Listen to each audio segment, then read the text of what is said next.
Hi friends, సుభానల్లా MD vegetable nursery, MD Hasan Agritech, Gundreddipalli. Friends, నా video మీకు చాలామందికి 95% నచ్చిద్దని అయితే నేనైతే 100% నచ్చిద్ది అనుకుంటున్నా. ఎవరో ఒకరు మాట్లాడుతూ ఉంటారు. ఒక అన్న నిన్న నువ్వు మందాగి చెప్తా ఉన్న వీడియో అని చెప్తా ఉన్నాడు. అన్న, నేను మందు తాగుతున్నా, లేకపోతే నువ్వు ఎప్పుడన్నా నాకేమన్నా గ్లాసులో పోసావో నాకే తెలియదు, నేను తాగుతున్నా లేదని వెరిఫై చేసుకుని నువ్వు అనాలన్నా. ఇంకా అదే అతని విజ్ఞతకు వదిలేద్దాం, ఇంకా వీడియోలోకి వెళ్ళిపోదాం. ఈరోజు వచ్చేసరికి మనకు మార్కెట్ పెరిగింది, తగ్గింది, పెరుగుతుందా లేదా అన్న ఒకటి గుర్తుపెట్టుకోండి. ఖచ్చితంగా మార్కెట్ పెరగడానికే ఛాన్స్ ఉంటుంది. వీడియో స్కిప్ చేయకుండా చూడండి, ఖచ్చితంగా ఛానల్ సబ్స్క్రైబ్ చేయండి. మీరు ఈ వీడియో చూసే టయానికి నాకు తెలిసినంత వరకు ఆ దేవుడి దయ వల్ల మీ అందరి సహకారంతో 30,000 సబ్స్క్రైబర్లు ఖచ్చితంగా దిగ్విజయంగా మీ అందరి ఆశీస్సులతోటి పూర్తయితే నేనైతే భావిస్తా ఉన్నా. ఇంకా వీడియోలోకి వెళ్ళిపోదాం. ఖచ్చితంగా ఫస్ట్ ఆఫ్ ఆల్ మనం బ్యాడ్గి మార్కెట్ గురించి మాట్లాడుకున్న తర్వాత 3 రాష్ట్రాల గురించి అయితే చెప్తా. మార్కెట్ పెరిగింది, తగ్గింది, పెరుగుతుందా లేదా 3 రాష్ట్రాల గురించి పూర్తిగా చెప్తా. చూడండి, ఫస్ట్ ఆఫ్ ఆల్ మనం బ్యాడ్గి మార్కెట్ పెరిగింది. డబ్బి 55,000కు పోయింది, 35,000కు వచ్చింది. కొత్తవి 42,000 వరకు, అంటే మినిమం దగ్గర దగ్గర 15,000 20,000 వరకు తగ్గింది. ఒకటి చూసుకోండి, మనం అంతకుముందు 15,000 నుంచి 23,000 ఏసీ కాయలు అమ్ముతున్నాయి. ప్రజెంటు 25,000 నుంచి 35,000 వరకు అమ్ముతున్నాయి. పెరిగింది, తగ్గింది, మళ్ళీ పెరుగుతుందా లేదా అంటే మళ్ళీ ఆలోచన చేసుకోవాలి. మనకు ఏది రీజనబుల్ రేటు, మనకు అమ్ముకోవడానికి ఏది చాలా వరకు రైతుకు మంచిగా ఉంది అనేది మీరు ఆలోచన చేసుకోవాలి. 2043 అన్న 20,000 వచ్చే చాలన్నా అమ్మేయండి అన్న అన్నారు.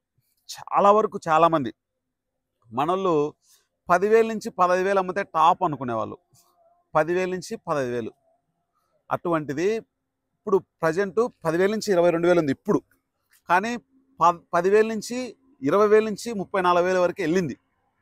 అది ఎందుకు నిలబడలేదు మీరు ఆలోచన చేయాలి. అది డబ్బు అయినా, కడ్డీ అయినా, 2043 అయినా, 553 అయినా పెరిగింది, తగ్గింది అని అంటే స్టాకులు ఎక్కువగా ఉన్నాయి, విస్తీర్ణం తక్కువగా ఉంది, స్టాకులు ఎక్కువగా ఉన్నాయి.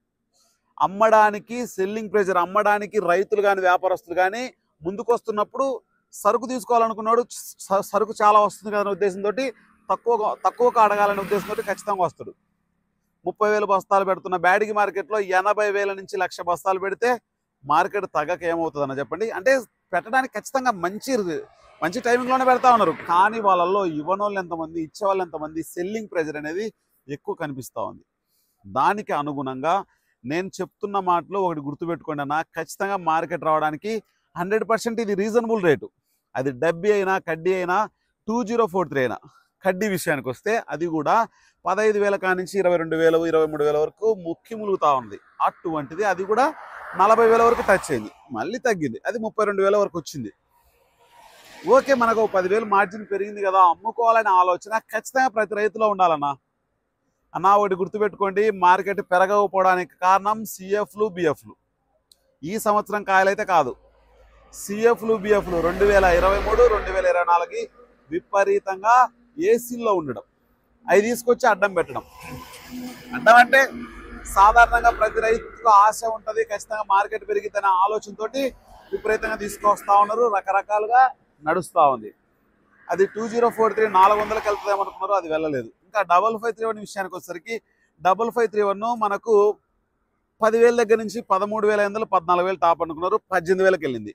మళ్ళీ రివర్స్ 4,000 3,000 తగ్గింది, 15,000 15,500 ఆ విధంగా వెళ్తూ ఉంది. భవిష్యత్తులో చూడొచ్చు అంటే ఖచ్చితంగా ఆ 3,000 మార్జిన్ ఖచ్చితంగా చూడడానికి ఛాన్స్ ఉంటుంది. ప్రతి వెరైటీ కన్నా 2,000 పెరగవచ్చు, లేదంటే 2,000 తగ్గొచ్చు. మాకు ధైర్యం ఉంది, మేము ఉంచుకుంటామంటే ఉంచుకోండి. ఖచ్చితంగా మేము అమ్మడానికి వెళ్తున్నామంటే వెళ్ళండి అన్న, ఇది మాత్రం పక్కా చెప్తున్నా. ఖచ్చితంగా మార్కెట్ పెరగడానికి ఛాన్స్ ఉందంటే ఎవ్వరు చెప్పలేరు. నాకు గుర్తుపెట్టుకోండి, ఎక్స్పోర్ట్ అనేది మన దేశంలో తినేంత వరకు ఇదే మార్కెట్ ఉంటుంది. మన దేశం నుంచి ఏదైనా సరే ప్రతిదీ తినడానికి వెళ్ళాల్సిందే. ఏదైనా మార్కెట్ ప్రెజర్ రావాలి అంటే ఇతర దేశాల నుంచి మనకు విపరీతమైన మీ సరుకు కావాలని ఇంట్రెస్ట్ తోటి బయటికి రావాలి ఒకటి. ఇంకా నెక్స్ట్ మనకు తెలంగాణ అనేది ఒక నిమిషంలో చెప్పేస్తా. ఖచ్చితంగా మన ఛానల్ చూస్తున్నవారు మర్చిపోయింటే లైక్ చేయండి అన్న, సబ్స్క్రైబ్ చేయండి, షేర్ చేయండి, ప్రతి విషయాన్ని 10 మందికి చెప్పండి. ఇంకా తెలంగాణ ఖమ్మం వరంగల్ ఫస్ట్ ఖమ్మం గురించి మాట్లాడుకుంటే తేజ అన్నవాడు గుర్తుపెట్టుకోండి. మిగతా వెరైటీలు 5,000 10,000 కూడా పెరిగితే తేజ అక్కడే ఉంది.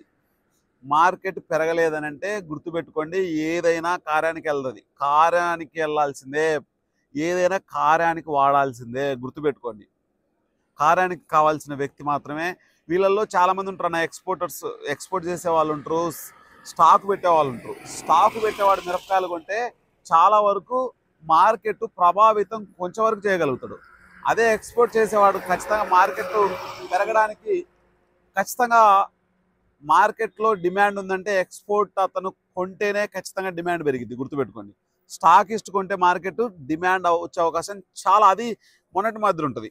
గుర్తుపెట్టుకోండి, 4-5 వేలు పెరిగి 10,000 పెరిగి, అది డబ్బులు ఉన్నోడు బయటకు వచ్చి స్టాక్ పెట్టాలనే ఉద్దేశంతో వాళ్ళు అలా వస్తారు. ఎక్స్పోర్ట్ అతను కనుక అదే మార్కెట్లో అదే రేట్ కొంటే మాత్రం ఖచ్చితంగా మార్కెట్ పెరిగినట్టు. గుర్తుపెట్టుకోండి, అది మార్కెట్లో నిలబడినట్టు కూడా. తేజ కూడా అదే పరిస్థితిలో ఉంది. తేజ మార్కెట్ పెరగకపోవడానికి కారణం ఎక్స్పోర్ట్ లేకపోవడం. ఒకటి గుర్తుపెట్టుకోండి అన్న, చైనా ఎక్స్పోర్ట్ అనేది విపరీతంగా ఉంటేనే తేజకైనా, షార్క్ అయినా, ఆర్మూర్ అయినా బలపడడానికి ఛాన్స్ ఉంటుంది. చైనాకి ఎక్స్పోర్ట్ ఎక్స్పోర్ట్ అంటే విపరీతంగా ఎక్కువ, ప్రతి సంవత్సరం వాడు తీసుకున్న దానికంటే మన దగ్గర చాలా వరకు తక్కువ తీసుకుంటా ఉన్నాడు. అట్లాగా ఇందాక మీకు బ్యాడీలో స్టాకులు కూడా ఎక్కువ ఉన్నాయన్న. ఇంకా మనకు వరంగల్ విషయానికి వచ్చేసరికి, ఆడ వరంగల్లో టమోటా మిర్చి పోతుంది, 341 పోతుంది, మనకు తేజాలు పోతాయి. 341 అన్న గుర్తుపెట్టుకోండి, 20,000 మార్కెట్ ఖచ్చితంగా ఉండే అవకాశం భవిష్యత్తులో ఉంటుంది. 2,000 పెరగడానికి ఛాన్స్ ఉంటుంది, తగ్గడానికి కూడా ఛాన్స్ ఉంటుంది. అంటే సెల్లింగ్ ప్రెజర్ అనేది అన్న ప్రతి ఒక్కటి కౌంటర్ సేల్కైనా ఇంకోటి వెళ్ళినా ఖచ్చితంగా ఆల్టర్నేట్ చూసుకుంటాడు. తక్కువలో ఏది వస్తే అది వాడాలనే ఉద్దేశంతో ప్రతి వ్యాపారస్తుడు దానికి అనుగుణంగా ప్రయత్నం అయితే చేస్తూ ఉంటాడు. దానికి అనుగుణంగా మీరు కూడా వెళ్ళడానికి ట్రై చేయండి. ఇంకా వరంగల్ ఖమ్మంలో దగ్గర ఒక 30 లక్షల బస్తాలు ఆగే అవకాశం ఎక్కువ కనిపిస్తూ ఉంది. గుర్తుపెట్టుకోండి, ఆగే అవకాశం ఎక్కువ కనిపిస్తూ ఉంది. ఇంకా ఆంధ్రప్రదేశ్కి వచ్చేద్దాం అన్న. ఆంధ్రప్రదేశ్లో మనకు ఓవరాల్గా నంద్యాల ప్రాంతంలో బనగానపల్లె నియోజకవర్గం అయితేనేమి, మనకు పాణ్యం నియోజకవర్గం అయితేనేమి, నంద్యాల, ఈ 3 నియోజకవర్గాలలో అన్న వాళ్ళ ఊర్లో 100 ఎకరాలు వేసింటే 70 ఎకరాలు దున్నడానికి రెడీగా ఉన్నాయి అన్న. నేను చెప్పింది కరెక్ట్, తప్పైతే మాత్రం ఖచ్చితంగా దాన్ని సరి చేసుకుంటా. నాకు తెలిసిన సమాచారం 100 ఎకరాలు వేసిన ఊర్లో 30 ఎకరాలు మాత్రమే చేతికి వచ్చే ఛాన్స్ కనిపిస్తూ ఉంది. ఒక 40 ఎకరాల వరకు కొంచెం దున్నడానికి ఛాన్స్ ఉందని చెప్తా ఉన్నారు. 70% డ్యామేజీ మనకు కనిపిస్తూ ఉంది. అయినా మార్కెట్ రాలేదేంటన్నా అంటే, నేను ఈరోజు నంద్యాలకు వెళ్ళానన్నా, దగ్గర మనకు 1.5 నుంచి 2 లక్షల బస్తాలు ఏసీల్లో మనకు స్టాకు అలాగనే ఉన్నట్టుగా కనిపిస్తూ ఉంది. అవన్నీ ఎప్పుడు అయిపోవాలి? సిఎఫ్లు ఉన్నాయి, 2023 ఉన్నాయి, 2024, 2025 ఎప్పుడు అయిపోవాలి? ఇప్పుడు స్టాకులు అయిపోకుండా, మనం వేసిన పంట తక్కువే, ఓకే, స్టాకులు అయిపోవాలి. అందరి దగ్గర 20,000 10,000కి వస్తే కొంచెం ఛాన్స్ ఉంటుంది. నంద్యాల, కోయలకుంట్ల, మన కర్నూలు చూసుకుంటే ఏసీలో స్టాకులు ఎక్కువ ఉన్నాయన్న. ఎందుకు మార్కెట్ పెరగకుండా మొన్న కూడా ఆగిపోయింది? నేను కూడా 25,000కి వెళ్తుంది అనుకున్నా, వాస్తవంగా సూపర్ 10 25,000కి వెళ్తుంది అనుకున్నా. కానీ వెళ్లకుండా ఆగిపోవడానికి కారణం సిఎఫ్లు, బిఎఫ్లు. నాకు గుర్తుపెట్టుకోండి, ఏదైనా కార్యానికి వెళ్ళాల్సిందే. ఏది తక్కువ ఉందంటే అది పట్టుకెళ్ళడానికి ట్రై చేస్తాడు వ్యాపారస్తుడు. అది ఎవరైనా సరే, కారం మిల్లు అతను తక్కువ ఉందంటే, తాలుగాయలు తక్కువ ఉన్నాయంటే తాలుగాయలు కూడా తీసుకుంటాడు, కలగలుపులు కనిపిస్తే అవి తీసుకుంటాడు.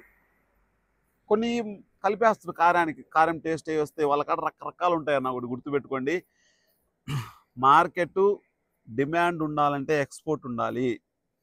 ఇంకా మనకు గిద్దలూరు పంట చూద్దాం, ఒక రకంగా ఉంది, ఎంతవరకు చేతికి వస్తుందో. మళ్ళీ తుఫాన్ చెప్తా ఉంది, మళ్ళీ మార్కాపురం, దోర్నాల, ఎర్రగొండపాలెం, త్రిపురాంతకం అటు వెళ్తా ఉంటే అన్న ఒకటి గుర్తుపెట్టుకోండి, మీకు గురజాల, నడికుడి, దాచేపల్లి ఆ ఏసీల్లో దగ్గర దగ్గర 17 ఏసీలు ఉన్నాయన్న. మనకు ఎంత తక్కువ వేసుకున్నా సరే ఓ 10 లక్షల బస్తాలు ఉండొచ్చని మనకున్న సమాచారం.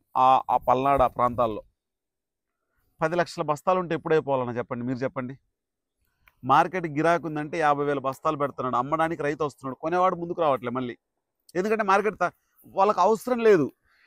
గుంటూరు మార్కెట్లో దగ్గర దగ్గర కరెక్ట్ ఎగ్జాక్ట్లీ నాకు ఎన్ని ఏసీలు ఉన్నది తెలియదు, 70 నుంచి 80 ఏసీలు ఉంటాయని మనకున్న సమాచారం. అక్కడ 1 కోటి బస్తా పడుతుంది అనుకుందాం, ఎగ్జాంపుల్ చెప్తున్నా, 80 నుంచి 1 కోటి బస్తా అనుకుందాం అన్న. 70 లక్షలు అయిపోయినాయి అన్న, 30 లక్షలు 3 నెలల నుంచి చెప్తా ఉన్నారు. రీసైక్లింగ్ నడుస్తూ ఉంది, 50,000 బస్తాలు మనకు సేల్స్ చెప్పినా రీసైక్లింగ్ నడుస్తూ ఉంది. మార్కెట్ రావాలంటే ఎక్స్పోర్ట్ రావాలి. ఈ సంవత్సరం వేసిన పంట ఈ సంవత్సరం ఎంతవరకు చేతికి వస్తుందో చూస్తే ఖచ్చితంగా మార్కెట్ పెరగడానికి ఛాన్స్ ఉంది. అది ఎంత అనేది ఎవ్వరు చెప్పలేదు. ఒకటి గుర్తుపెట్టుకున్నానా, మార్కెట్ను ఎవరు ప్రభావితం చేస్తారంటే నేను ఫస్ట్ చెప్తున్నా, రైతులే. మనం తక్కువ వేసుకోవాలి, ఎక్కువ డిమాండ్ను మనమే క్రియేట్ చేసుకోవాలి. ఈ సంవత్సరం మొక్కజొన్న విపరీతంగా వేశారు, ఆ దేవుడి దయ ఖచ్చితంగా అందరికీ మంచి రేట్ రావాలి. ఖచ్చితంగా పొగాకు కూడా చాలా తక్కువ వేశారు, ఖచ్చితంగా దానికి డిమాండ్ ఉంది. ప్రజెంట్ పొగాకు మొక్క కూడా రూపాయి ఉంది. అలా మనం క్రియేట్ చేసుకోవాలి. మనం ఎక్కువ వేసుకొని వాడెవడో ఇవ్వాలి, ఈడెవడో మార్కెట్ని ఏం చేశాడో అని అనుకోవడం చాలా వరకు పొరపాటున. ఖచ్చితంగా మార్కెట్ను ప్రభావితం చేయాలి, మంచిగా రావాలి అని అంటే మాత్రం గుంటూరు మార్కెట్లో ఖచ్చితంగా డైలీ 50,000 బస్తాలు సేల్స్ అయితే నాకు తెలిసినంత వరకు 10 నుంచి 20,000 బస్తాలు కూడా బయటికి వెళ్తున్నాయో వెళ్ళట్లేదో నాకైతే తెలియదు. వెళ్తే మాత్రం ఖచ్చితంగా గుంటూరులో చూస్తున్న వ్యాపారస్తులైనా సరే ఎవరైనా ఖచ్చితంగా కింద కామెంట్ చేయండి అన్న. ఖచ్చితంగా మన ఛానల్ సపోర్ట్ చేయండి. ఖచ్చితంగా గుంటూరులో సరుకు అయిపోవాలి అనంటే జనవరిలో కొత్త కాయలు అనేది రాకుండా ఉంటే మాత్రం మిరాకిల్ జరిగే ఛాన్స్ ఖచ్చితంగా ఉంది. ఎంత మిరాకిల్ జరిగిద్ది ఏంటంటే ఖచ్చితంగా మళ్ళీ సిఎఫ్లు బిఎఫ్లు తీసుకొచ్చి పెడతా ఉంటారు అన్న. 25,000 మార్కెట్కి వెళ్తుందంటే పోయిన సంవత్సరం అంతకుముందు సంవత్సరం సరుకులు తీసుకొచ్చి పెడతారు. ఖచ్చితంగా మార్కెట్కి అడ్డం చేయాలని చూస్తారు. కొత్త కాయలు వస్తే కూడా ఈ కాయలు అమ్ముకోవడానికి ట్రై చేస్తారు. రైతులు ఖచ్చితంగా మీరు కళాలలో మంచి రేటు చూస్తారు. ఖచ్చితంగా మీరు బాగా సాకండి, మంచి రేట్ వచ్చే అవకాశం ఖచ్చితంగా అనిపిస్తూ ఉంది. 15,000 అమ్మితే చాలు అనుకునే వాళ్ళు చాలామంది ఉంటారు. 18,000కి వచ్చింది. 18,000 అమ్మితే చాలు అనుకునే వాళ్ళు కొన్ని రకాలకు 20,000 వచ్చింది. దానికి అనుగుణంగా ఖచ్చితంగా అమ్ముకోవడానికి ట్రై చేయండి. మాకు ధైర్యం ఉందంటే మాత్రం ఖచ్చితంగా ఉంచుకోండి అన్న. ఖచ్చితంగా నా ఛానల్ సపోర్ట్ చేయండి, లైక్ చేయండి, షేర్ చేయండి. ఓకే ఫ్రెండ్స్, బాయ్ మరి.